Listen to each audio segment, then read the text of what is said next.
हाँ जी, हम अपने नेक्स्ट चैप्टर की बात कर रहे हैं, that is non profit organisation. ठीक है, नॉन प्रॉफिट ऑर्गेनाइजेशन कौन सी एंटिटीज होती हैं? जैसे कि एनजीओज हो गए। ठीक है, एनजीओज हो गए ऐसी एंटिटीज जो कि प्रॉफिट मेकिंग के लिए काम नहीं कर रही होती है, जो कि सेक्शन 8 ऑफ कंपनीज एक्ट में आता है, जिसका हमें थोड़ा बहुत पढ़ा भी था, अगर आप लोगों को कुछ याद हो तो थोड़ा बहुत। ठीक है, सेक्शन 8 कंपनीज में एनजीओ, नॉन गवर्नमेंट ऑर्गेनाइजेशन या नॉन प्रॉफिट ऑर्गेनाइजेशन कंपनीज को बताया गया। ठीक है, अब हम अभी तक क्या सीख कर आ रहे थे? हम सीख कर आ रहे थे कि अगर हम सोल प्रोप्राइटरशिप में, सोल मतलब हम अकेले बंदे हैं, ठीक है, तो हमारी अकाउंटिंग कैसे होगी? उसके लिए हमने क्या बनाया था? Trading profit and loss account और बैलेंस शीट बनाया था। ठीक है, सिमिलरली उसके बाद हम सीख कर आए मैन्युफैक्चरिंग कंसर्न वाले लोगों का। ठीक है, कि ये लोग अपनी अकाउंटिंग कैसे करेंगे, जिसमें हमारे पास एक ट्रेडिंग अकाउंट और सॉरी मैन्युफैक्चरिंग अकाउंट एक और एड ऑन हो गया था। ठीक है,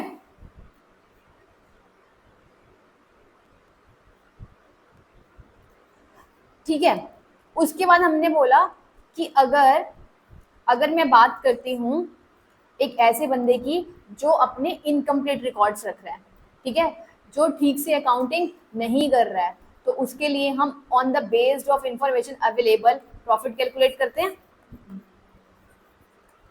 करेक्ट। आज बात कर रहे हैं नॉन प्रॉफिट ऑर्गेनाइजेशन की। नॉन प्रॉफिट ऑर्गेनाइजेशन का सोलली काम क्या होता है? प्रॉफिट अर्न करने का नहीं, वेलफेयर करने का।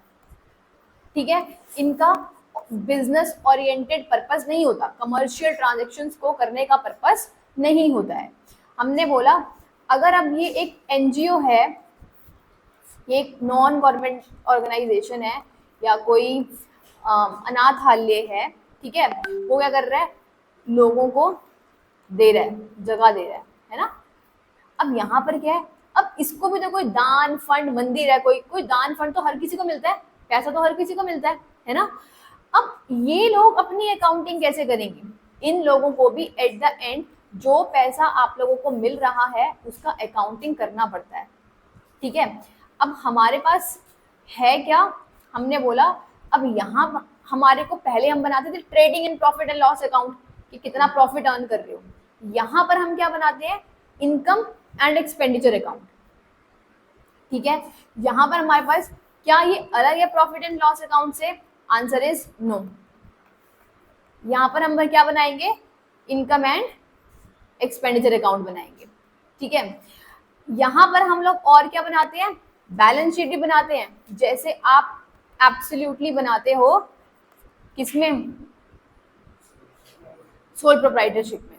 ठीक है, एक और अकाउंट यहाँ पर बनता है, that is receipts and payment account. Receipts and payments कहाँ पर पढ़ के आए हो? कैश बुक में, है ना जी। पैसा आ रहा है, पैसा जा रहा है। मेरा रिसिप्ट्स एंड अकाउंट यहाँ पर भी बनाते हैं। लेट सपोज करो अगर हम बात कर रहे हैं ईयर 1 अप्रैल 2021 से लेकर 31 मार्च 22 तक की।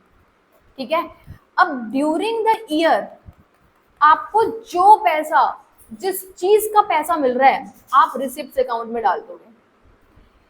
जिस भी चीज की पेमेंट कर रहे हो, whether it is related to that particular year और नॉट, चाहे वो इस साल से बिलोंग कर रही है चाहे नहीं करी, हमने एडवांस दे दिया, किसी को एडवांस पेमेंट कर दी, किसी से एडवांस पेमेंट रिसीव कर ली, ठीक है, तो हम उसका ट्रीटमेंट करते हैं ना normally as per the accrual basis of system, accounting system. हम क्या करते हैं भाई, जो खर्चे, जो इनकम मेरे इस पर्टिकुलर ईयर में एग्जिस्ट कर रहे हैं, सिर्फ मैं उसी खर्च और इनकम को कंसिडर करती हूँ। करेक्ट है। मेरा रिसिप्ट एंड पेमेंट क्या कहता है?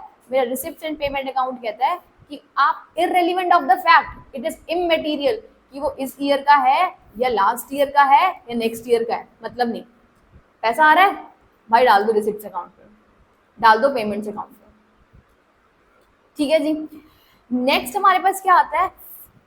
अब मेरे पास मुझे कुछ लाइन आइटम्स बता रखे हैं। ठीक है, मेरे पास कुछ लाइन आइटम्स हैं, मुझे अमाउंट दे रखा है। कि भैया किस चीज का पैसा मिल रहा है, कहाँ कहाँ आप लोग खर्चे कर रहे हो, उसका डेटा आया हमारे पास। ठीक है, अब what is our first step कि आपके पास अगर कोई भी खर्चा आया है या इनकम आई है, लेट सपोज डोनेशन रिसीव्ड हुई है, आपका अमाउंट दे रखा है 20,000 रुपये डोनेशन रिसीव, ठीक है, रिसिप्ट एंड पेमेंट में तो आएगी आएगी जी, पैसा मिल रहा है, ठीक है।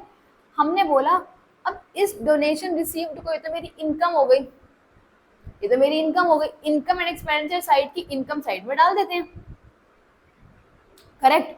बट यहां पर आप लोगों को एक सेग्रीगेशन करना पड़ेगा on the basis of capital receipts and on the basis of revenue receipts.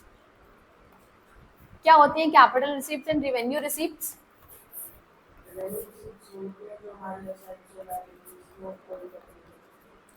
है ना, कैपिटल रिसीप्ट्स हमने बोला ऐसी रिसिप्ट्स है जो कि रेगुलर नेचर की रिसिप्ट्स नहीं है, ठीक है। आपको रेवेन्यू रिसिप्ट्स ऐसी है, आप धंधा कर रहे हो, आप बिजनेस कर रहे हो, आप सेल परचेज का काम कर रहे हो। अभी मैं ट्रेडिंग की तरफ चली गई, मतलब मैं कमर्शियल बिजनेस में चली गई, लेकिन वैसे बोल रही हूँ, आप सेल परचेज कर रहे हो तो आप करते क्या हो भाई, जो चीज सेल परचेज कर रहे हो रेगुलर बेसिस पे होने वाला है, उसी सेल और उसी परचेजेस को आप अपने पीएनएल में दिखाते हो, ठीक है। लेकिन अगर आप फर्नीचर परचेज करते हो तो आप बोलते हो मेरे गुड्स, मेरे धंधे का आइटम नहीं है, एसेट है मेरा, आप बैलेंस शीट में डाल देते हो, ठीक है। सिमिलर बेसिस पे यहाँ पर भी हम कैपिटल रिसिप्ट और रेवेन्यू रिसिप्ट, कैपिटल एक्सपेंडिचर और रेवेन्यू एक्सपेंडिचर में अपने पर्टिकुलर्स को डिवाइड करने वाले हैं, ठीक है। मेरे पास आया कैपिटल एक्सपेंडिचर, ऐसे खर्चे जो मेरे रेगुलर नेचर के नहीं हैं,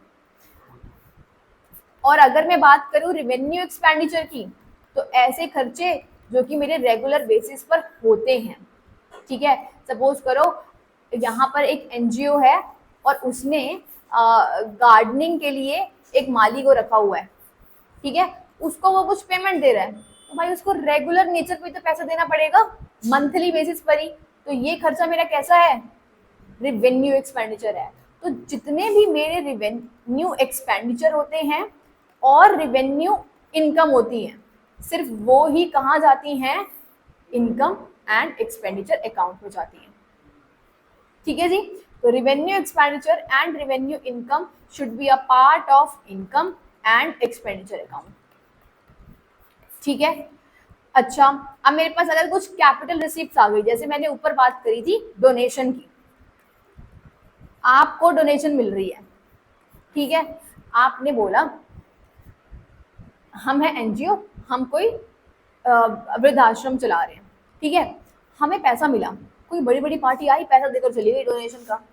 अगर आप बोलोगे वो तो मिलती ही रहती हैं, वृद्धाश्रम वालों को तो हर कोई पैसा डोनेट करता ही रहता है ना। अब आपको ये सोचना पड़ेगा कि ये आपका रेवेन्यू इनकम है, रेवेन्यू रिसिप्ट्स है या फिर कैपिटल रिसिप्ट्स है, ठीक है।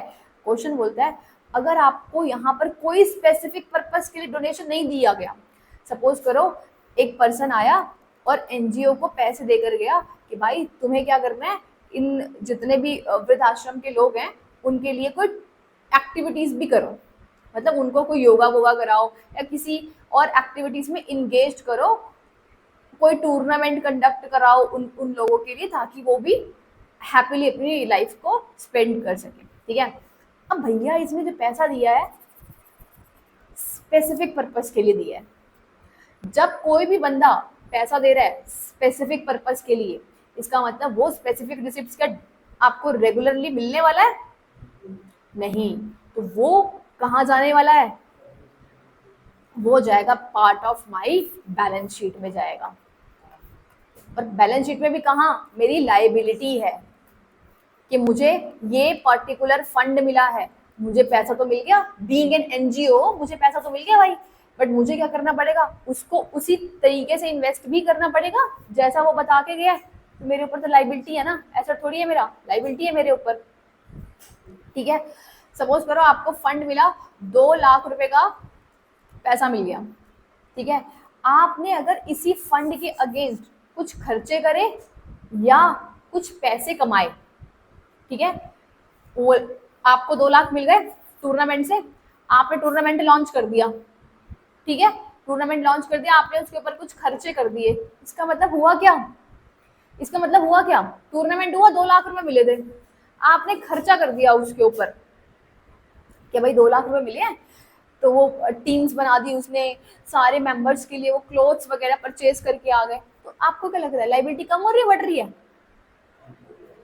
तो लाइबिलिटी कम हो रही है, जितने चीजें जितना पैसा आप यूटिलाइज करते जाओगे उतना, जितने भी इनकम हो रही है, जितने भी खर्चे हो रहे हैं, सारे वो बैलेंस शीट की लाइबिलिटी साइड में ऐड और माइनस करे जाएंगे। समझ में आई बात? क्यों? क्योंकि वो स्पेसिफिक पर्पस के लिए किया जा रहा है।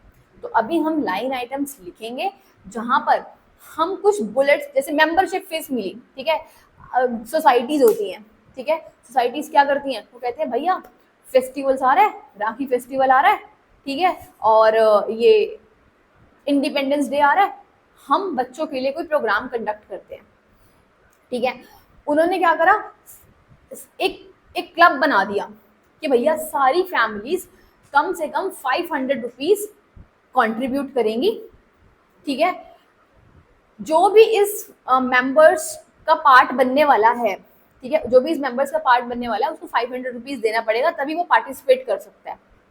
एक RWA बना रहता है ना, वेलफेयर सोसाइटी बनी रहती है हर एक सोसाइटीज के एरिया में। हाँ, ठीक है, तो अब इसका पर्पस क्या है भाई, सोसाइटी में कोई भी काम हो रहा है, इनको कंडक्ट कराना है, ठीक है, अब जो भी इसके मेंबर्स हैं, मेंबरशिप फीस है जो कि रेगुलर बेसिस पे इनकम हो रही है ना, उस वेलफेयर एसोसिएशन की या वेलफेयर सोसाइटी की जो भी है, रेगुलर बेसिस पे इनकम हो रही है, तो ये कहाँ जानी चाहिए आप बताओ? रेवेन्यू रिसिप्ट हो गई, it will be a part of income and expenditure for sure. अच्छा, ये तो है कि मंथली बेसिस पे उसे 500 रुपए डिपॉजिट कराना पड़ेगा भाई, अगर उसको मेंबरशिप में मेंटेन रहना है तो। लेट सपोज कोई मेंबर एंटर करना चाहता है, तो हम उससे एडमिशन फीस भी ले रहे हैं, ठीक है, तो आपको क्या लगता है एडमिशन फीस क्या होगी? क्या रेगुलर बेसिस पे रिसिप्ट होती है?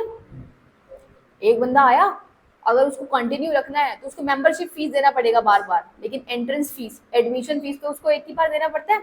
आप किसी स्कूल में एडमिशन लेते हो, मंथली फीस अलग लेते हैं, एडमिशन फीस अलग लेते हैं, है ना, तो एडमिशन फीस का बच्चा बार बार दे रहा है नहीं, तो it will be a part of balance sheet.